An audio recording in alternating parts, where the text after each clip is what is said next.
नमस्कार, सत श्री अकाल। मैं हाँ सुविंदर सिंह ते तुसी वेख रहे हो प्राइम टाइम। प्राइम टाइम दे विच अज असी गल करांगे भारत जोड़ो यात्रा दी, जो अज पंजाब दे सरहंद तो शुरू हुई है। इस यात्रा दे दौरान राहुल गांधी अज लाल पगड़ी सजाए हुए नजर आए। गल अज PCS अफसरां दी हड़ताल दी भी करांगे, क्योंकि मुख्यमंत्री दी सख्त चेतावनी मगरों अफसरां ने अपनी हड़ताल वापस लै लई है। उधर FCI दे विच होए कथित भ्रष्टाचार दे मामले दे विच अज CBI ने रेड भी की है ते नाल ही मुख्यमंत्री भगवंत मान ने फगवाड़ा विच शहीद होए कुलदीप सिंह बाजवा के परिवार नाल मिल के उन्होंने 2 करोड़ की मदद राशि का चैक भी भेंट किया। कुछ होर खबरों की भी गल करांगे ते आओ शुरुआत करते हैं अज दे प्राइम टाइम की।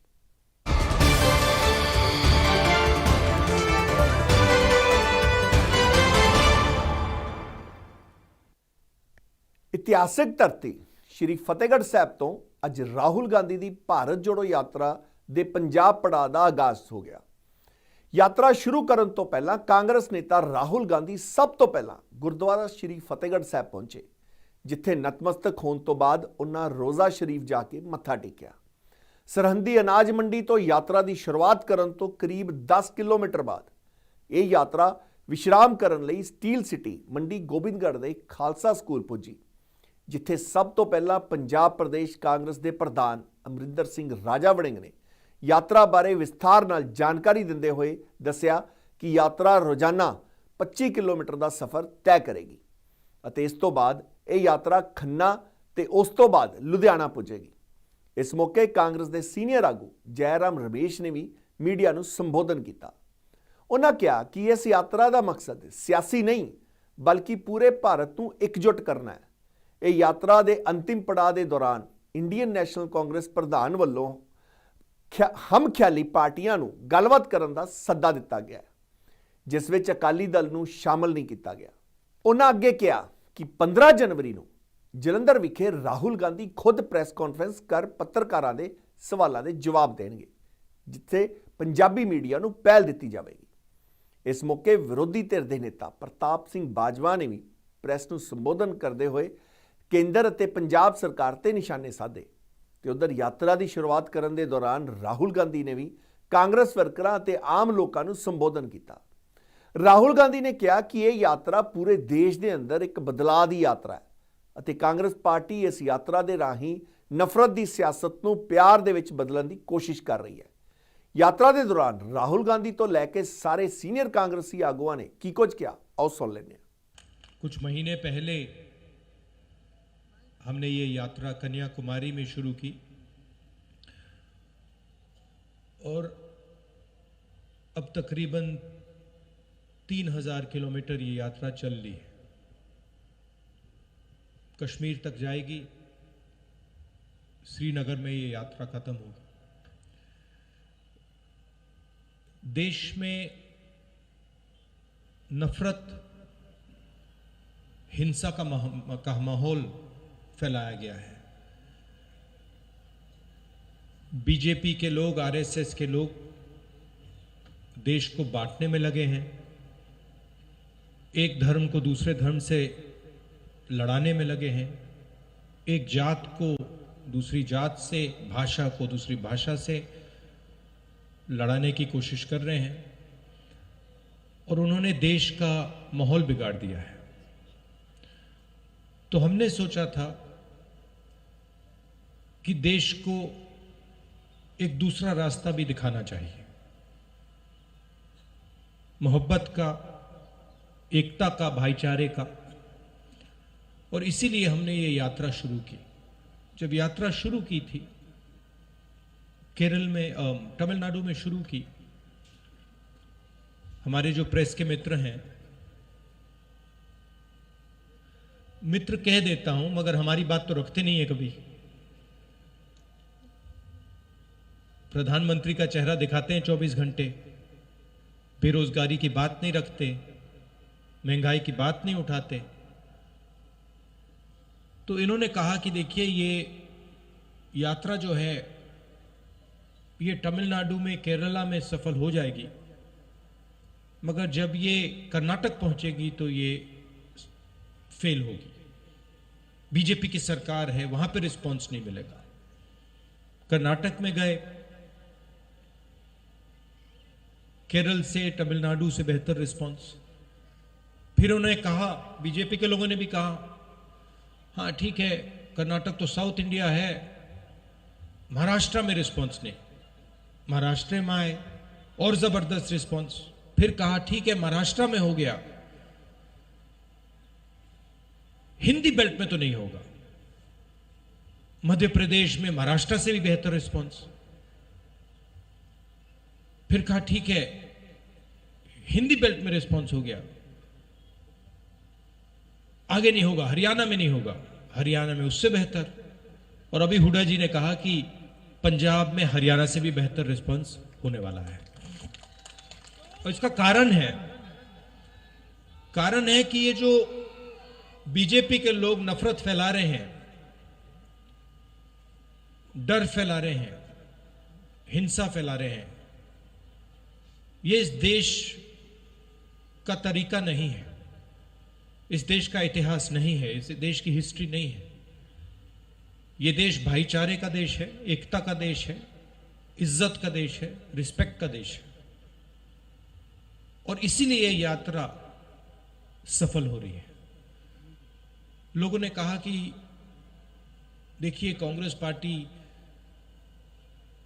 के नेता 3000 किलोमीटर चल रहे हैं। और जहां भी मैं जाता हूं, मैं कहता हूं कि ये कोई बड़ी बात नहीं है। पंजाब का हर एक किसान हमसे ज्यादा चलता है। ठीक है, वो कन्याकुमारी से कश्मीर तक नहीं चलता है, मगर वो अपने खेत में रोज चलता है, मंडी तक पैदल जाता है, खाद खरीदने पैदल जाता है, बीज खरीदने पैदल जाता है। तो हमने कोई बड़ा काम नहीं किया है, ये पूरा हिंदुस्तान ये काम करता है, इन सड़कों पे चढ़ता है। सीखने को बहुत मिला। किसानों से बात हुई, छोटे दुकानदारों से बात हुई, मजदूरों से बात हुई, बेरोजगार युवाओं से बात हुई, माताएं बहनों से बात हुई। और जो आपका ज्ञान है उससे बहुत समझने को मिला। इसके लिए मैं सबको धन्यवाद करना चाहता हूं। और ये जो हमारी यात्रा है, इसमें हम लंबे भाषण नहीं देते हैं।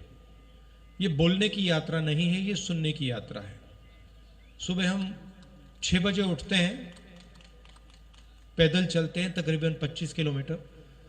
यहाँ पे शायद 7 बजे यात्रा शुरू होगी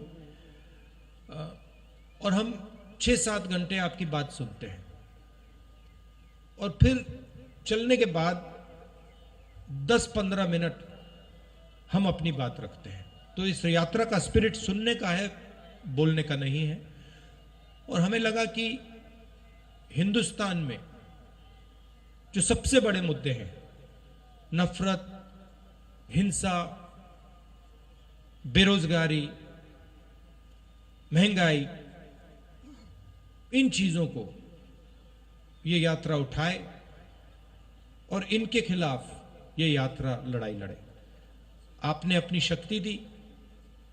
आपसे अब अगले 10 दिन हम बातचीत करेंगे, मिलेंगे, गले लगेंगे। आप सुबह सुबह आए, इसके लिए दिल से फिर से धन्यवाद। नमस्कार, जय हिंद। ਤੁਸੀਂ ਦੇਖਿਆ ਹੋਣਾ ਅੱਜ ਦੀਆਂ ਸਰਕਾਰਾਂ, ਚਾਹੇ ਉਹ ਪੰਜਾਬ ਦੀਆਂ ਸਰਕਾਰਾਂ ਜਾਂ ਦੇਸ਼ ਦੀਆਂ ਸਰਕਾਰਾਂ, ਉਹ ਮੀਡੀਆ ਤੇ ਕਿਸ ਤਰ੍ਹਾਂ ਦਾ ਪਾਬੰਦੀ ਲਾਉਣਾ ਚਾਹੁੰਦੀਆਂ ਕਿ ਸਾਡੀ ਮੁਤਾਬਕ ਤੇ ਸਾਡੀ ਮੁਤਾਬਕ ਤੁਸੀਂ ਕਠਪੁਤਲੀ ਦੀ ਤਰ੍ਹਾਂ ਤੁਸੀਂ ਸਾਡੇ ਇਸ਼ਾਰਿਆਂ ਤੇ ਕੰਮ ਕਰੋ। ਉਹਨਾਂ ਦੇ ਖਿਲਾਫ ਕਿਸ ਤਰ੍ਹਾਂ ਭਾਈਚਾਰਕ ਸਾਂਝ ਨੂੰ ਤੋੜ ਕੇ ਦੇਸ਼ ਤੇ ਕਬਜ਼ਾ ਕਰਨ ਦੀ ਕੋਸ਼ਿਸ਼ ਕੀਤੀ ਜਾ ਰਹੀ ਹੈ, ਯਾਨੀ ਕਿ ਪੋਲਰਾਈਜੇਸ਼ਨ, ਲੋਕਾਂ ਨੂੰ ਵੰਡੋ ਤੇ ਰਾਜ ਕਰੋ। ਸੇਮ ਅੰਗਰੇਜ਼ਾਂ ਦੀ ਰਾਜਨੀਤੀ, ਉਹ ਕਹਿੰਦੇ ਸੀ ਵੰਡੋ ਤੇ ਰਾਜ ਕਰੋ। ਇਹ तमाम ਚੀਜ਼ਾਂ ਦੇ ਖਿਲਾਫ, ਮਹਿੰਗਾਈ ਦੇ ਖਿਲਾਫ, ਬੇਰੋਜ਼ਗਾਰੀ ਦੇ ਖਿਲਾਫ, ਜਿਨ੍ਹਾਂ ਲੋਕਾਂ ਦੀ ਦੱਬਿਆਂ ਦੀ, ਮਿੱਧਿਆਂ ਦੀ, ਕੁਚਲਿਆਂ ਦੀ ਆਵਾਜ਼ ਅੱਜ ਤੁਸੀਂ ਦੇਖਿਆ ਹੋਣਾ। ਸਫਾਈ ਕਰਮਚਾਰੀ ਚਾਰ राहुल गांधी जी ने देखे, मेरे भरा सफाई कर्मचारी रास्ते से खड़े ना, लाओ राजा, इनको लाओ। 15 मिनट हो सकता है किसी पॉलिटिशियन को समा ना मिलिया होवे, किसी लीडर को समा ना मिलिया होवे नाल चलना, लेकिन ऐसे लोगों को राहुल गांधी ऐसे हजारां लोगों को, लाखां लोगों को मिलते हुए हुण तक 4000 किलोमीटर का सफर तय करके आए हैं। तो मैं आपके लीडर को पंजाब की आमद से जी आया कहना और सलाम कर रहा। ਸਿਰ ਝੁਕਾ ਕੇ ਇਹ ਐਸੇ ਲੀਡਰ ਜਿਹੜੇ ਦੇਸ਼ ਨੂੰ ਪਿਆਰ ਕਰਦੇ ਹੋ, ਜਿਹੜੇ ਆਪਣੀ ਕੁਰਸੀ ਨੂੰ ਪਿਆਰ ਨਹੀਂ ਕਰਦੇ। ਅਗਰ ਕੁਰਸੀ ਨੂੰ ਪਿਆਰ ਕਰਦੇ ਹੁੰਦੇ ਤਾਂ ਫਿਰ ਦੇਸ਼ ਦਾ ਪ੍ਰਧਾਨ ਮੰਤਰੀ ਰਾਹੁਲ ਗਾਂਧੀ ਅੱਜ ਤੋਂ 15 ਸਾਲ ਪਹਿਲਾਂ ਬਣ ਜਾਣਾ ਸੀ। श्रीमती सोनिया गांधी ने, कोई बंदा आज छोटी तो छोटा अहुदा छड्डण लई तैयार नहीं है, लेकिन श्रीमती सोनिया गांधी ने आपकी कुर्सी छड्ड के देश का प्रधानमंत्री डॉक्टर मनमोहन सिंह नूं बनाया। एक वक्री गल इत्थों पता लगता है कि सिखां दे वास्ते कांग्रेस दे लीडरशिप दे प्रति अज कोई मैनूं सिख पंजाबी दिखाओ देश हिंदुस्तान की सरकार दे विच, चाहे वो देश का गृह मंत्री सी बूटा सिंह, चाहे देश का प्रधानमंत्री, चाहे फौजा दे जनरल, चाहे राष्ट्रपति। आज लोग आम आदमी की गल करते कि आम आदमी को आगे लाना चाहिए। एक साइकिल ते चलने वाले व्यक्ति नूं जेड़ा पाठ करया करता सी, देश का राष्ट्रपति बनाया कांग्रेस पार्टी ने। पर मैं अब तक आज ये कहूंगा कि भारत जोड़ो यात्रा ये चुनावी राजनीति के लिए नहीं निकाला गया है। ये विचारधाराओं को जो मुकाबला है, विचारधाराओं के बीच में जो टक्कर है, उसके लिए निकाला गया है। चुनाव में क्या होगा, इसका असर बीजेपी क्या करेगी, मैं उस पर हम क्या कह सकते हैं। हम अपना धर्म निभा रहे हैं। हमारा धर्म है आर्थिक विषमताएं, सामाजिक ध्रुवीकरण और राजनीतिक तानाशाही से जो खतरा है वो जनता तक हमें पहुंचाना है। उसका क्या चुनाव पर नतीजा होगा, हम कैसे करेंगे चुनाव में, हम नहीं कह सकते। बीजेपी की क्या रणनीति होगी मैं नहीं कह सकता, पर मैं एक चीज़ मैं ज़रूर कह सकता हूँ, बीजेपी के पास चुनाव जीतने के लिए एक ही रणनीति है और वो है ध्रुवीकरण। पोलराइजेशन के अलावा और कुछ नहीं जानती चुनाव जीतने के लिए। चुनाव जीतने के लिए धर्म के नाम पर, भाषा के नाम पर, जाति के नाम पर, प्रांत के नाम पर कुछ भी तरीका अपनाएगी ताकि समाज को बांटे, क्योंकि उनका बिल्कुल सिद्धांत है समाज को बांटना। बीजेपी यूनिफॉर्मिटी चाहती है, कांग्रेस यूनिटी चाहती है, यही फर्क है। ਨੂੰ ਯਕੀਨ ਦਿਵਾਉਣਾ ਚਾਹੁੰਦਾ, ਜਿਹੜੀ ਤੁਸੀਂ ਗੱਲ ਕਰ ਰਹੇ ਹੋ ਹਿੰਦੁਸਤਾਨ ਨੂੰ ਸਾਰਿਆਂ ਨਾਲੋਂ ਵੱਧ ਜੇ ਹੁੰਗਾਰਾ ਮਿਲੇਗਾ ਇਹ ਗੁਰੂਆਂ ਪੀਰਾਂ ਤੇ ਪੈਗੰਬਰਾਂ ਦੀ ਧਰਤੀ ਤੇ ਮਿਲੇਗਾ। ਜਿਹੜੇ ਅੱਜ ਤੋਂ ਕਈ 100 ਸਾਲ ਪਹਿਲੇ ਦਿੱਲੀ ਦਰਬਾਰ ਦੇ ਨਾਲ ਜਿਹੜੀ ਲੜਾਈ ਸੀ, ਉਹ ਜੈਰਾਮ ਜੀ ਉਹ ਲੜਾਈ ਅਜੇ ਵੀ ਦਿੱਲੀ ਦੇ ਦਰਬਾਰ ਨਾਲ ਚੱਲ ਰਹੀ। ਇਸ਼ੂਜ਼ ਉਹੀ ਨੇ, ਜ਼ਿਆਦਤੀ ਦੇ ਇਸ਼ੂਜ਼ ਨੇ, ਧੱਕੇ ਦੇ ਇਸ਼ੂਜ਼ ਨੇ, ਲੋਕਾਂ ਨੂੰ ਡਰਾਉਣ ਧਮਕਾਉਣ ਦੇ ਇਸ਼ੂਜ਼ ਨੇ। ਥੋੜੇ ਹਾਲਾਤ ਜ਼ਰੂਰ ਬਦਲੇ।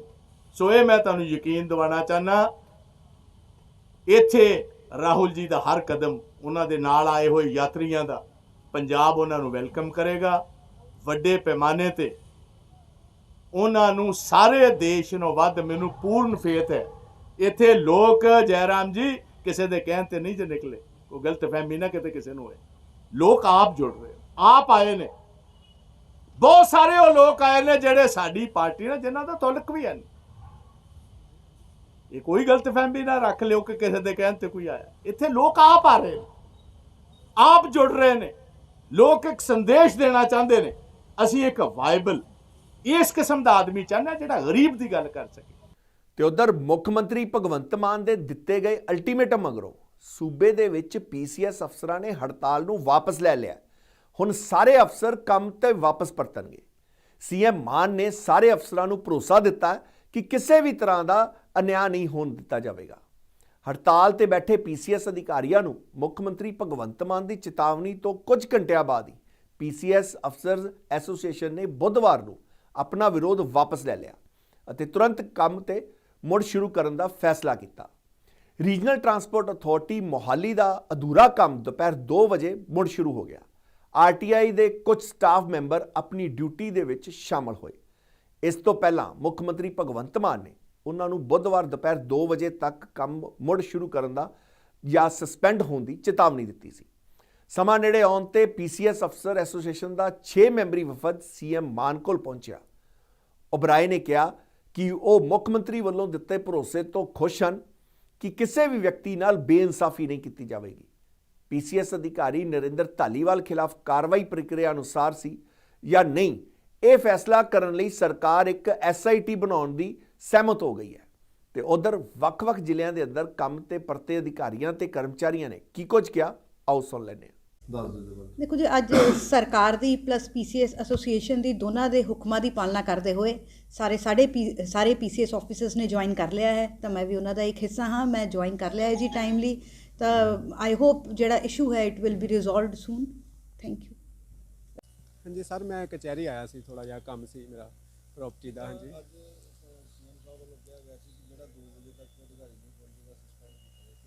ਹਾਂਜੀ, ਬਹੁਤ ਵਧੀਆ ਫੈਸਲਾ, ਸ਼ਲਾਘਾਯੋਗ ਫੈਸਲਾ ਵਾ, ਕਿਉਂਕਿ ਜਿਹੜਾ ਭਗਵੰਤ ਮਾਨ ਸਾਹਿਬ ਜਿਨ੍ਹਾਂ ਦੀ ਜਦੋਂ ਸਰਕਾਰ ਆਈ ਆ, ਬਹੁਤ ਵਧੀਆ ਕੰਮ ਹੋ ਰਿਹਾ ਵਾ। ਇਹ ਯਾਨੀ ਕਿ ਜ਼ੀਰੋ ਟੋਲਰੈਂਸ ਜਿਹੜੀ ਆ ਕਰਪਸ਼ਨ ਦੇ ਵਿਰੁੱਧ ਜਿਹੜਾ ਕੰਮ ਕਰ ਰਿਹਾ, ਬਹੁਤ ਵਧੀਆ ਕੰਮ ਕਰ ਰਹੇ ਆ।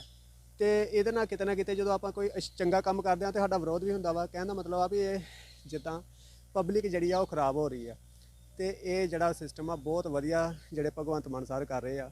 ਕਿਉਂਕਿ ਇਹ ਵੇਖੋ, ਜਿਹੜੇ ਤਨਖਾਹ ਵਾ, ਪੇ ਆ, ਅਫਸਰਾਂ ਤੱਕ ਜਾਂਦੀ ਆ, ਮਿਲਦੀ ਇਹਨਾਂ ਨੂੰ, ਇਹ ਪਬਲਿਕ ਦਾ ਹੀ ਪੈਸਾ ਵਾ। ਤੇ ਜੇ ਪਬਲਿਕ ਹੀ ਇਦਾਂ ਖਰਾਬ ਹੋਊਗੀ ਤੇ ਫਿਰ ਉਹ ਗੱਲ ਸਹੀ ਨਹੀਂ ਲੱਗਦੀ। ਤੇ ਭਗਵੰਤ ਮਾਨ ਸਾਹਿਬ ਜਿਹੜਾ ਬਹੁਤ ਵਧੀਆ ਕਰ ਰਿਹਾ, ਮੈਂ ਨਾ ਵੈਲ ਡਨ, ਬਹੁਤ ਵਧੀਆ ਕਰ ਰਹੇ ਆ। ਹਾਂਜੀ ਹਾਂਜੀ, ਇਹ ਵੀ ਗੱਲ ਗਲਤ ਵਾ ਜੇ ਆਪਾਂ ਕਰਪਟ ਬੰਦੇ ਦਾ ਸਾਥ ਦੇਵਾਂਗੇ, ਕਿਉਂਕਿ ਇਦਾਂ ਨਹੀਂ ਕਰਨਾ ਚਾਹੀਦਾ। ਕਿਉਂਕਿ ਹਰ ਡਿਪਾਰਟਮੈਂਟ 'ਚ, ਹਰ ਮਹਿਕਮੇ 'ਚ ਸਾਰੇ ਬੰਦੇ, ਸਾਰੇ ਪੰਜੇ ਉਂਗਲਾਂ ਇੱਕੋ ਜਿਹੀਆਂ ਨਹੀਂ ਹੁੰਦੀਆਂ, ਵਿੱਚ ਕਰਪਟ ਵੀ ਹੈਗਾ। ਤੇ ਜੇ ਆਪਾਂ ਕਰਪਟ ਦਾ ਸਾਥ ਦੇਵਾਂਗੇ ਤੇ ਫਿਰ ਆਪਣਾ ਇਹ ਜਿਹੜਾ ਸਿਸਟਮ ਆ ਸੁਧਾਰ ਕਿੱਦਾਂ ਕਰਾਂਗੇ। ਤੇ ਮੈਂ ਇਹ ਕਹਿਣਾ ਚਾਹੁੰਦਾ ਵਾਂ ਵੀ ਭਗਵੰਤ ਮਾਨ ਸਾਹਿਬ ਜਿਹੜਾ ਕਰਪਸ਼ਨ ਦੇ ਵਿਰੁੱਧ ਜਿਹੜਾ ਐਕਸ਼ਨ ਵਾ ਬਹੁਤ ਵਧੀਆ ਵਾ। ਤੇ ਇਹ ਸਗੋਂ ਹੜਤਾਲ ਕਰਨ ਦੀ ਬਜਾਏ ਸਗੋਂ ਗੌਰਮੈਂਟ ਦਾ, ਸਗੋਂ ਭਗਵੰਤ ਮਾਨ ਸਾਹਿਬ ਦਾ, ਇਹ ਜਿਹੜੇ ਸਾਰੇ ਅਫਸਰ ਆ, ਇਹਨਾਂ ਨੂੰ ਉਹਨਾਂ ਦਾ ਸਾਥ ਦੇਣਾ ਚਾਹੀਦਾ ਵਾ ਕਿ ਅਸੀਂ ਸਰ ਤੁਹਾਡੇ ਨਾਲ ਆ, ਤੇ ਇਹ ਆਪਾਂ ਤਾਂ ਹੀ ਇਹ ਕਰਪਸ਼ਨ ਨੂੰ ਜਿਹੜਾ ਖਤਮ ਕੀਤਾ ਜਾ ਸਕਦਾ। ਸੀਬੀਆਈ ਵੱਲੋਂ ਬੁੱਧਵਾਰ ਨੂੰ ਫੂਡ ਕਾਰਪੋਰੇਸ਼ਨ ਆਫ ਇੰਡੀਆ ਦੇ ਵਿੱਚ ਕਥਿਤ ਭ੍ਰਿਸ਼ਟਾਚਾਰ ਵਿਰੁੱਧ ਕਾਰਵਾਈ ਸ਼ੁਰੂ ਕੀਤੀ ਗਈ। ਇਸ ਕਾਰਵਾਈ ਦੇ ਵਿੱਚ ਡੀਜੀਐਮ ਪੱਧਰ ਤੇ ਇੱਕ ਅਧਿਕਾਰੀ ਨੂੰ ਗ੍ਰਿਫਤਾਰ ਕਰਨ ਤੋਂ ਬਾਅਦ ਪੰਜਾਬ, ਹਰਿਆਣਾ ਅਤੇ ਦਿੱਲੀ ਦੇ ਵਿੱਚ 50 ਥਾਵਾਂ ਤੇ ਤਲਾਸ਼ੀ ਲਈ। ਇਹ ਜਾਣਕਾਰੀ ਅਧਿਕਾਰੀਆਂ ਵੱਲੋਂ ਸਾਂਝੀ ਕੀਤੀ ਗਈ ਹੈ। ਜਾਣਕਾਰੀ ਅਨੁਸਾਰ ਏਜੰਸੀ ਨੇ FCI ਦੇ ਵਿੱਚ ਭ੍ਰਿਸ਼ਟਾਚਾਰ ਦੇ ਗੱਠਜੋੜ ਦੇ ਵਿਰੁੱਧ ਇੱਕ ਮੁਹਿੰਮ ਸ਼ੁਰੂ ਕੀਤੀ ਹੈ, ਜਿਸ ਦੇ ਵਿੱਚ ਅਨਾਜ ਦੀ ਖਰੀਦ ਤੇ ਸਟੋਰੇਜ ਅਤੇ ਵੰਡ ਦੇ ਵਿੱਚ ਲੱਗੇ ਅਧਿਕਾਰੀ, ਚੌਲ ਮਿਲ ਮਾਲਕ, ਅਨਾਜ ਵਪਾਰੀ ਆਦਿ ਸ਼ਾਮਲ ਹਨ। ਕਈ ਸ਼ਿਕਾਇਤਾਂ ਦੇ ਬਾਅਦ CBI ਵੱਲੋਂ ਪਿਛਲੇ 6 ਮਹੀਨਿਆਂ ਤੋਂ ਖੂਫੀਆ ਜਾਣਕਾਰੀ ਇਕੱਠੀ ਕੀਤੀ ਜਾ ਰਹੀ ਹੈ। ਉਹਨਾਂ ਕਿਹਾ ਕਿ ਇਸ ਮੁਹਿੰਮ ਦੇ ਵਿੱਚ ਰਾਜ ਸਰਕਾਰ ਤੇ ਕਰਮਚਾਰੀਆਂ ਦੀ ਭੂਮਿਕਾ ਦੀ ਜਾਂਚ ਦੇ ਘੇਰੇ ਵਿੱਚ ਹੋਵੇਗੀ। ਦੱਸ ਦਈਏ ਕਿ FCI ਵੱਲੋਂ ਖਰੀਦ, ਭੰਡਾਰਨ ਅਤੇ ਵੰਡ ਨਾਲ ਸੰਬੰਧਿਤ 50 ਤੋਂ ਵੱਧ ਥਾਵਾਂ ਤੇ ਛਾਪੇਮਾਰੀ ਕਰਕੇ ਹੁਣ ਤੱਕ 60 ਲੱਖ ਰੁਪਏ ਬਰਾਮਦ ਕੀਤੇ ਜਾ ਚੁੱਕੇ ਹਨ। ਉਹਨਾਂ ਦੱਸਿਆ ਕਿ ਇਹਨਾਂ ਵਿਚਕਾਰ ਗੱਠਜੋੜ ਦੇ ਸੰਬੰਧ 'ਚ 50 ਤੋਂ ਵੱਧ ਥਾਵਾਂ ਤੇ ਛਾਪੇਮਾਰੀ ਕੀਤੀ ਗਈ। FCI ਦੇ ਵਿੱਚ ਕਾਰਜਕਾਰੀ ਨਿਰਦੇਸ਼ਕਾਂ ਤੋਂ ਲੈ ਕੇ ਤਕਨੀਕੀ ਸਹਾਇਕਾਂ ਦੀ ਭੂਮਿਕਾ ਏਜੰਸੀ ਦੇ ਘੇਰੇ ਵਿੱਚ ਹੈ। ਉਹਨਾਂ ਕਿਹਾ ਕਿ FCI ਦੇ ਡਿਪਟੀ ਜਨਰਲ ਮੈਨੇਜਰ ਨੂੰ 50,000 ਰੁਪਏ ਦੀ ਰਿਸ਼ਵਤ ਲੈਂਦਿਆਂ ਗ੍ਰਿਫਤਾਰ ਕਰਨ ਤੋਂ ਬਾਅਦ ਤਲਾਸ਼ੀ ਸ਼ੁਰੂ ਕੀਤੀ ਗਈ ਸੀ। ਉਹਨਾਂ ਦੱਸਿਆ ਕਿ ਇਹ ਆਪਰੇਸ਼ਨ ਪੰਜਾਬ, ਹਰਿਆਣਾ ਦੇ ਕਈ ਸ਼ਹਿਰਾਂ ਦੇ ਅਤੇ ਦਿੱਲੀ ਦੇ ਵਿੱਚ 2 ਥਾਵਾਂ ਤੇ ਚੱਲ ਰਿਹਾ ਹੈ। 2 ਦਿਨ ਪਹਿਲਾਂ ਫਗਵਾੜਾ ਵਿਖੇ ਬਦਮਾਸ਼ਾਂ ਵੱਲੋਂ ਚਲਾਈਆਂ ਗਈਆਂ ਗੋਲੀਆਂ ਦਾ ਸ਼ਿਕਾਰ ਹੋਏ ਪੰਜਾਬ ਪੁਲਿਸ ਦੇ ਸ਼ਹੀਦ ਕਾਂਸਟੇਬਲ ਕੁਲਦੀਪ ਸਿੰਘ ਬਾਜਵਾ ਨੂੰ ਸ਼ਰਧਾਂਜਲੀ ਦੇਣ ਲਈ ਅੱਜ ਮੁੱਖ ਮੰਤਰੀ ਭਗਵੰਤ ਮਾਨ ਉਹਨਾਂ ਦੇ ਘਰ ਪਹੁੰਚੇ। ਮੁੱਖ ਮੰਤਰੀ ਭਗਵੰਤ ਮਾਨ ਨੇ ਸ਼ਹੀਦ ਕਾਂਸਟੇਬਲ ਦੇ ਪਰਿਵਾਰ ਦੇ ਨਾਲ ਮੁਲਾਕਾਤ ਕੀਤੀ ਅਤੇ ਉਹਨਾਂ ਦਾ ਹੌਸਲਾ ਵਧਾਉਂਦੇ ਹੋਏ ਪੰਜਾਬ ਸਰਕਾਰ ਵੱਲੋਂ ਆਉਣ ਵਾਲੇ ਸਮੇਂ ਦੌਰਾਨ ਵੀ ਪਰਿਵਾਰ ਨੂੰ ਹਰ ਸੰਭਵ ਸਹਾਇਤਾ ਦੇਣ ਦਾ ਐਲਾਨ ਕੀਤਾ। ਤੁਹਾਨੂੰ ਦੱਸ ਦਈਏ ਕਿ ਕੁਲਦੀਪ ਸਿੰਘ ਬਾਜਵਾ ਦੀ ਸ਼ਹਾਦਤ ਤੋਂ ਬਾਅਦ ਮੁੱਖ ਮੰਤਰੀ ਭਗਵੰਤ ਮਾਨ ਨੇ ਪਰਿਵਾਰ ਨੂੰ ਸਰਕਾਰ ਅਤੇ ਬੀਮਾ ਰਾਸ਼ੀ ਦੇ ਰੂਪ ਦੇ ਵਿੱਚ 2 ਕਰੋੜ ਦੀ ਮਦਦ ਰਾਸ਼ੀ ਦੇਣ ਦਾ ਐਲਾਨ ਕੀਤਾ ਸੀ। ਉਸ ਐਲਾਨ ਦੇ ਤਹਿਤ ਮੁੱਖ ਮੰਤਰੀ ਨੇ ਪੀੜਤ ਪਰਿਵਾਰ ਨੂੰ 2 ਕਰੋੜ ਰੁਪਏ ਦੀ ਰਾਸ਼ੀ ਦੇ ਚੈੱਕ ਵੀ ਭੇਂਟ ਕੀਤੇ। ਇਸ ਮੌਕੇ ਮੁੱਖ ਮੰਤਰੀ ਨੇ ਕਿਹਾ ਕਿ ਛੇਤੀ ਹੀ ਸ਼ਹੀਦ ਕੁਲਦੀਪ ਸਿੰਘ ਦੀ ਯਾਦ ਦੇ ਵਿੱਚ ਪਿੰਡ ਦੇ ਅੰਦਰ ਇੱਕ ਖੇਡ ਸਟੇਡੀਅਮ ਤਿਆਰ ਕੀਤਾ ਜਾਵੇਗਾ ਅਤੇ ਉੱਥੇ ਦੌੜਾਂ ਲਈ ਵਿਸ਼ੇਸ਼ ਟਰੈਕ ਵੀ ਬਣਾਇਆ ਜਾਵੇਗਾ। ਪਰਿਵਾਰ ਦੇ ਨਾਲ ਮੁਲਾਕਾਤ ਮਗਰੋਂ ਮੁੱਖ ਮੰਤਰੀ ਭਗਵੰਤ ਮਾਨ ਅਤੇ ਖੁਦ ਸ਼ਹੀਦ ਪੁਲਿਸ ਜਵਾਨ ਦੇ ਪਰਿਵਾਰਕ ਮੈਂਬਰਾਂ ਨੇ ਕੀ ਕੁਝ ਕਿਹਾ, ਆਓ ਸੁਣ ਲੈਂਦੇ ਹਾਂ। ਕੁਲਦੀਪ ਸਿੰਘ ਜਿਹੜੇ ਕਿ ਕੁਝ ਲੁਟੇਰੇ ਜਿਹੜੇ ਕਿ ਕਾਰ ਖੋ ਕੇ ਭੱਜ ਰਹੇ ਸੀਗੇ, ਉਹਨਾਂ ਦਾ ਪਿੱਛਾ ਕਰਦੇ ਸੀ ਤੇ ਕ੍ਰਾਸ ਫਾਇਰਿੰਗ ਦੇ ਵਿੱਚ ਉਹਨਾਂ ਨੇ ਸ਼ਹੀਦੀ ਪਾਈ। ਪੰਜਾਬ ਪੁਲਿਸ ਦੇ ਬਹੁਤ ਬਹਾਦਰ ਔਰ ਦ੍ਰਿੜ ਇਰਾਦੇ ਵਾਲੇ ਕੁਲਦੀਪ ਸਿੰਘ ਜੀ ਸੀ। ਔਰ ਪਰਿਵਾਰ ਨੇ ਵੀ ਦੱਸਿਆ ਕਿ ਸੇਵਾ ਭਾਵਨਾ ਬਹੁਤ ਸੀ। ਕਈ ਪਰਿਵਾਰਾਂ ਦੀ ਰੋਟੀ ਉਹਨਾਂ ਦੇ ਸਿਰ ਤੋਂ ਚੱਲਦੀ ਸੀ। ਸੋ ਅੱਜ ਪਰਿਵਾਰ ਨਾਲ ਦੁੱਖ ਵੀ ਸਾਂਝਾ ਕੀਤਾ ਹੈ। ਸ਼ਹੀਦ ਜਿਹੜੇ ਹੁੰਦੇ ਨੇ ਉਹ ਇੱਕੋ ਪਰਿਵਾਰ ਦੇ ਨਹੀਂ ਹੁੰਦੇ, ਉਹ ਸਾਰੇ ਪੰਜਾਬ ਦੇ ਹੁੰਦੇ ਨੇ। ਡਿਊਟੀ ਦੌਰਾਨ ਉਹਨਾਂ ਦੀ ਸ਼ਹੀਦੀ ਹੋਈ ਹੈ।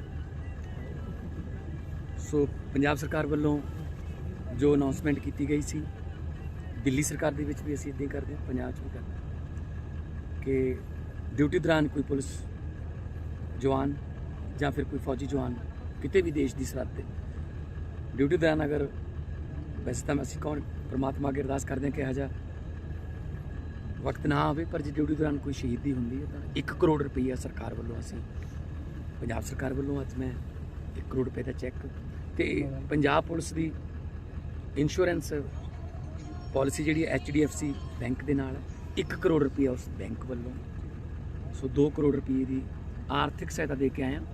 ਕੁਲਦੀਪ ਹੋਰਾਂ ਦੀ ਜਾਨ ਦੀ ਕੀਮਤ ਕੋਈ ਨਹੀਂ, ਪਰ ਇਹ ਹੈ ਕਿ ਪਰਿਵਾਰ ਥੋੜ੍ਹਾ ਜਿਹਾ ਆਰਥਿਕ ਤੌਰ 'ਤੇ ਕੋਈ ਦਿੱਕਤਾਂ ਨਾ ਆਉਣ।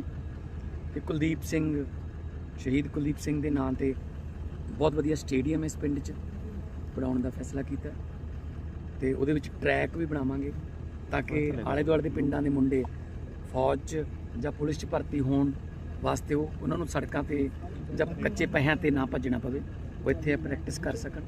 ਔਰ ਇਹ ਇਲਾਕਾ ਜਿਹੜਾ ਸਾਰਾ ਇਲਾਕਾ ਹੈ, ਇਹ ਸਾਬਕਾ ਫੌਜੀਆਂ ਦਾ ਜਾਂ ਪੁਲਿਸ ਦੇ ਜਵਾਨਾਂ ਦਾ ਇਲਾਕਾ ਹੈ। ਸ਼ਹੀਦ ਕੁਲਦੀਪ ਸਿੰਘ ਦੇ ਦਾਦਾ ਜੀ ਵੀ ਜਿਹੜੇ ਸੀ ਰਿਟਾਇਰ ਫੌਜੀ ਨੇ। ਸੋ ਇੱਕ ਦੇਸ਼ ਭਗਤ ਪਰਿਵਾਰ ਹੈ।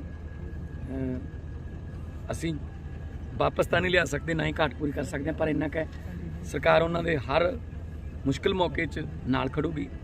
ਔਰ DC ਸਾਹਿਬ ਨੂੰ ਆਰਡਰ ਕਰ ਦਿੱਤੇ ਗਏ ਨੇ, ਆਹ ਜਿਹੜੀ ਸੜਕ ਹੈ ਇਹਨੂੰ ਵੀ, ਜਿਹੜੀ ਇੱਥੋਂ ਆਉਂਦੀ ਹੈ 1.25 ਕਿਲੋਮੀਟਰ ਸੜਕ ਹੈ ਕਸਬੇ ਤੋਂ ਆਉਂਦੀ ਹੈ ਜਿਹੜੀ, ਤੇ ਉਹਨੂੰ ਵੀ ਸ਼ਹੀਦ ਕੁਲਦੀਪ ਸਿੰਘ ਮਾਰਗ ਦੇ ਨਾਂ 'ਤੇ ਅਸੀਂ ਰੱਖਾਂਗੇ। ਤੇ ਔਰ ਸ਼ਹੀਦ ਕੁਲਦੀਪ ਸਿੰਘ ਦੀ ਜਿਹੜੀ ਕੁਰਬਾਨੀ ਉਹਨੂੰ ਸਾਡਾ ਸਾਡੇ ਦਾਦੇ ਜੀ ਵੱਡਾ ਦੁੱਖ ਵਾ। ਅੱਜ ਮੁੱਖ ਮੰਤਰੀ ਪੰਜਾਬ ਆਏ, ਕੀ ਕਹੋਗੇ? ਦੱਸੋ ਕੀ ਕਹਿ ਕੇ ਗਏ ਨੇ? ਮੇਰਾ ਬੱਚਾ ਡਿਊਟੀ ਤੇ ਗਿਆ ਏ ਤਿਆਰ ਹੋ ਕੇ, ਮੈਂ ਬੜੇ ਮਾਣ ਨਾਲ ਤੋਰਿਆ ਆਪਣੇ ਬੱਚੇ ਨੂੰ। ਮੈਂ ਆਪਣੇ ਬੱਚੇ ਨੂੰ ਲਾਡਾਂ ਨਾਲ ਤੋਰਿਆ ਆ, ਮੈਂ ਵਰਦੀਆਂ ਪ੍ਰੈਸ ਕਰਕੇ ਤੋਰਿਆ। ਮੇਰਾ ਬੱਚਾ ਘਰ ਨਹੀਂ ਆਇਆ। ਮੇਰਾ ਬੱਚਾ ਸੀਐਮ ਸਾਹਿਬ ਕੀ ਕਹਿ ਕੇ ਗਏ? ਦੱਸੋ ਮਾਂ ਜੀ। ਤੁਹਾਡੇ ਨਾਲ ਆ, ਤੁਹਾਡੇ ਨਾਲ ਮੇਰਾ ਬੱਚਾ ਨਹੀਂ ਆਉਣਾ, ਮੇਰਾ ਬੱਚਾ ਨਹੀਂ ਆਉਣਾ, ਮੇਰਾ ਬੱਚਾ। ਮੈਂ ਕੀ ਕੁਛ ਨਹੀਂ ਕਹਿਣਾ ਚਾਹੁੰਦੀ, ਮੇਰਾ ਬੱਚੇ ਨਹੀਂ ਰਿਹਾ ਤੇ ਮੈਂ ਕੀ ਕਹਿਣਾ, ਉਹ ਮੈਂ ਕੀ ਕਹਿਣਾ, ਮੇਰਾ ਬੱਚੇ ਨਹੀਂ ਰਿਹਾ ਤੇ ਮੈਂ ਕੀ ਕਹਿਣਾ, ਮੈਂ ਕੁਛ ਨਹੀਂ ਰਹਿਣਾ। ਆਏ ਮੇਰੇ ਪੁੱਤ ਤੇ ਪੂਰਾ ਮੈਨੂੰ ਮਾਣ ਏ, ਮੇਰੇ ਬੱਚੇ ਤੇ ਪੂਰਾ ਮਾਣ ਏ ਮੈਨੂੰ। ਹਾਏ ਬੜੇ ਬਹਾਦਰ ਕੰਮ ਕੀਤੇ ਮੇਰੇ ਬੱਚੇ ਨੇ, ਬੜੇ ਬਹਾਦਰ ਕੰਮ ਕੀਤੇ ਮੇਰੇ ਬੱਚੇ ਨੇ। ਹਾਏ ਹਮੇਸ਼ਾ ਲੋਕਾਂ ਦੇ ਦੁੱਖ ਸੁੱਖ ਦੀ ਪਹੁੰਚਦਾ ਹੈ ਜੀ। ਹਾਏ ਮੇਰਾ ਬੱਚਾ ਕਿਤੇ ਸਖਤ ਦੁੱਖ ਦੇ ਸਾਥ ਪਹੁੰਚਦਾ ਸੀ। ਮੇਰਾ ਬੱਚਾ ਕਿਤੇ ਵੀ ਦੁੱਖ ਹੁੰਦਾ ਸੀ ਪੂਰਾ ਦੁੱਖ ਵੰਡਾਉਂਦਾ ਸੀ। ਮੇਰਾ ਬੱਚਾ ਦੁੱਖ ਵੰਡਾਉਂਦਾ ਸੀ ਸਾਰਿਆਂ ਦੇ, ਸਾਰਿਆਂ ਦੇ ਦੁੱਖ ਵੰਡਾਉਂਦਾ ਸੀ। ਨਹੀਂ ਨਹੀਂ ਮੈਂ ਨਹੀਂ ਅਜੇ ਪੁੱਤ ਮੰਗਿਆ, ਜਦ ਮੈਂ ਮੰਗੜੀਆਂ ਦੀਆਂ ਤਿਆਰੀਆਂ ਕਰਦੀ ਸੀ। ਅਜੇ ਮੈਂ ਤਿਆਰੀਆਂ ਕਰਦੀ ਆਪਣੇ ਪੁੱਤ ਨੂੰ ਵਿਆਹੁੰਦੀਆਂ। ਮਾਨ ਸਾਹਿਬ ਕੀ ਕਹਿ ਕੇ ਹੁਣ ਧੰਨਵਾਦ। ਹਾਏ ਹਾਏ ਮੁੱਖ ਮੰਤਰੀ ਸਾਹਿਬ ਆਏ ਸੀ, ਉਹ ਕੀ ਕਹਿ ਕੇ ਗਏ? ਮੈਨੂੰ ਕੁਛ ਨਹੀਂ ਪਤਾ ਲੱਗਦਾ, ਮੈਨੂੰ ਨਾ ਪੁੱਛੋ ਕੁਛ ਵੀ, ਮੈਨੂੰ ਨਾ ਪੁੱਛੋ। ਹਾਂਜੀ, ਸੀਐਮ ਸਾਹਿਬ ਨੇ ਸਾਨੂੰ ਬੜੇ ਮਾਣ ਨਾਲ ਕਿਹਾ ਹੈ ਕਿ ਮੈਂ ਪੂਰਾ ਇਨਸਾਫ ਦਊਂਗਾ ਇਸ ਚੀਜ਼ ਨੂੰ ਲੈ ਕੇ, ਕਿਉਂਕਿ ਸਾਡੀ ਮੰਗ ਹੀ ਇਹ ਸੀ, ਹੋਰ ਸਾਡੀ ਕੋਈ ਮੰਗ ਨਹੀਂ ਸੀ ਕਿ ਸਾਡੇ ਪੁੱਤ ਨੂੰ, ਸਾਡੇ ਬੱਚੇ ਨੂੰ ਇਨਸਾਫ ਮਿਲਣਾ ਚਾਹੀਦਾ। ਜੋ ਸੱਚਾਈ ਉਹ ਸਾਹਮਣੇ ਆਉਣੀ ਚਾਹੀਦੀ ਹੈ। ਉਹਨਾਂ ਨੇ ਸਾਨੂੰ ਪੂਰਾ ਆਸ਼ਵਾਸਨ ਦਿੱਤਾ ਹੈ ਜੀ। ਉਹਨਾਂ ਨੇ ਆਪਣੀਆਂ ਟੀਮਾਂ ਨੂੰ ਆਲਰੇਡੀ ਕਹਿੰਦੇ ਮੈਂ ਲਗਾਇਆ ਹੋਇਆ ਇਸ ਚੀਜ਼ ਨੂੰ ਲੈ ਕੇ। ਬਾਕੀ ਸਾਡੀ ਹੋਰ ਕੋਈ ਮੰਗ ਨਹੀਂ ਸੀ। ਬਾਕੀ ਸਾਡੇ ਨਾਲ ਐਜ਼ ਅ ਫੈਮਿਲੀ ਸਾਡੇ ਨਾਲ ਦੁੱਖ ਸਾਂਝਾ ਕਰਨ ਆਏ ਸੀ। ਕੀ ਕੁਝ ਅਨਾਉਂਸ ਕਰਕੇ ਗਏ ਜੀ ਤੁਹਾਨੂੰ?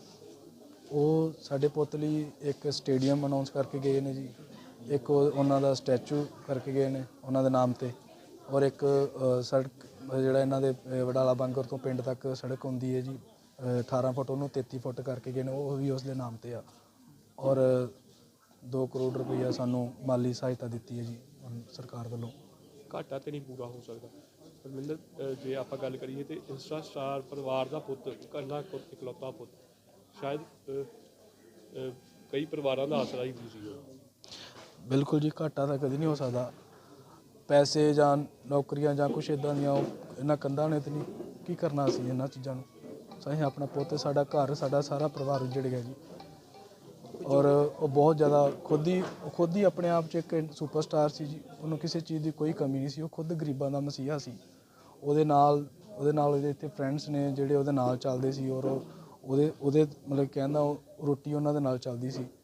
ਔਰ ਖੁਦ ਹੀ ਉਹਦੇ 2 ਲੱਖ ਫੋਲੋਵਰ ਸੀ ਉਹਦੇ ਇੰਸਟਾ 'ਤੇ। ਕੋਈ ਜੋਬ ਵੱਲੋਂ ਵੀ ਕਹਿ ਕੇ ਗਿਆ ਜੀ? ਹਾਂਜੀ, 2 ਪਰਿਵਾਰ ਦੇ ਜੀਆਂ ਨੂੰ, ਇੱਕ ਸਿਸਟਰ ਨੂੰ ਸਾਡੀ ਨੂੰ, ਔਰ ਇੱਕ ਉਸਦੇ ਹਸਬੈਂਡ ਨੂੰ ਜੋਬ ਅਨਾਉਂਸ ਕਰਕੇ ਗਏ ਨੇ ਜੀ। ਸੰਤੁਸ਼ਟ ਹੋ ਜੀ? ਸੰਤੁਸ਼ਟ ਜੀ, ਕੀ ਕਰ ਸਕਦੇ ਹਾਂ ਜੀ ਅਸੀਂ। ਮੱਧ ਪ੍ਰਦੇਸ਼ ਦੇ ਇੰਦੌਰ ਦੇ ਵਿੱਚ ਗਲੋਬਲ ਨਿਵੇਸ਼ਕ ਸੰਮੇਲਨ ਸ਼ੁਰੂ ਹੋ ਗਿਆ। 2 ਦਿਨ ਚੱਲਣ ਵਾਲੀ ਇਸ ਕਾਨਫਰੰਸ ਦਾ ਉਦਘਾਟਨ ਪ੍ਰਧਾਨ ਮੰਤਰੀ ਨਰਿੰਦਰ ਮੋਦੀ ਨੇ ਵੀਡੀਓ ਕਾਨਫਰੰਸਿੰਗ ਰਾਹੀਂ ਕੀਤਾ। ਇਸ ਮੌਕੇ ਤੇ ਆਪਣੇ ਸੰਬੋਧਨ 'ਚ ਪ੍ਰਧਾਨ ਮੰਤਰੀ ਨੇ ਮੱਧ ਪ੍ਰਦੇਸ਼ ਦੀ ਤਾਰੀਫ ਕੀਤੀ। ਪ੍ਰਧਾਨ ਮੰਤਰੀ ਨੇ ਕਿਹਾ ਕਿ ਹੁਨਰ ਅਤੇ ਸਿੱਖਿਆ ਦੇ ਮਾਮਲੇ ਦੇ ਵਿੱਚ ਸੰਸਦ ਮੈਂਬਰ ਅਜੀਬ ਹੋਣ ਦੇ ਨਾਲ-ਨਾਲ ਹੈਰਾਨੀਜਨਕ ਵੀ ਹੈ। ਉਹਨਾਂ ਆਪਣੇ ਭਾਸ਼ਣ ਵਿੱਚ ਕਾਰੋਬਾਰ ਨੂੰ ਆਸਾਨ ਬਣਾਉਣ ਲਈ ਆਪਣੀ ਸਰਕਾਰ ਦੇ ਯਤਨਾਂ ਬਾਰੇ ਜਾਣਕਾਰੀ ਦਿੱਤੀ। ਪ੍ਰਧਾਨ ਮੰਤਰੀ ਨੇ ਕਿਹਾ ਕਿ ਇਹ ਸੰਮੇਲਨ ਦੇਸ਼ ਦੀ ਆਜ਼ਾਦੀ ਦੇ ਅੰਮ੍ਰਿਤ ਵੇਲੇ ਕਰਵਾਇਆ ਜਾ ਰਿਹਾ ਹੈ। ਅਸੀਂ ਸਾਰੇ ਇੱਕ ਵਿਕਸਿਤ ਭਾਰਤ ਦੇ ਨਿਰਮਾਣ ਦੇ ਵਿੱਚ ਲੱਗੇ ਹੋਏ ਹਾਂ।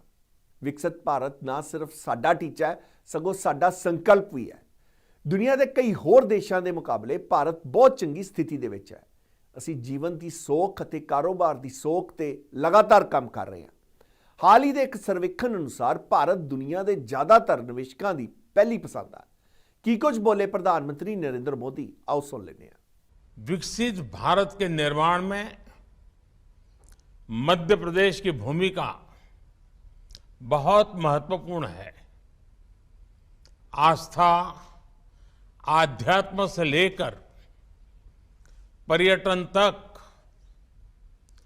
एग्रीकल्चर से लेकर एजुकेशन और स्किल डेवलपमेंट तक एमपी अजब भी है, गजब भी है और सजग भी है।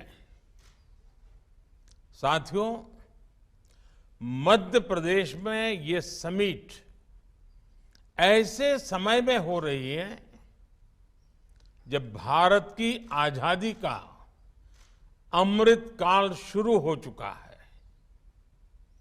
हम सभी मिलकर विकसित भारत के निर्माण के लिए जुटे हुए हैं। और जब हम विकसित भारत की बात करते हैं तो ये सिर्फ हमारी एस्पिरेशन नहीं है, बल्कि ये हर भारतीय का संकल्प है। मुझे खुशी है हम भारतीय ही नहीं बल्कि दुनिया की हर संस्था, हर एक्सपर्ट इसको लेकर आश्वस्त दिख रहा है। द आत्मनिर्भर भारत अभियान has imparted greater momentum to it. As a result, India has become an attractive destination for investment.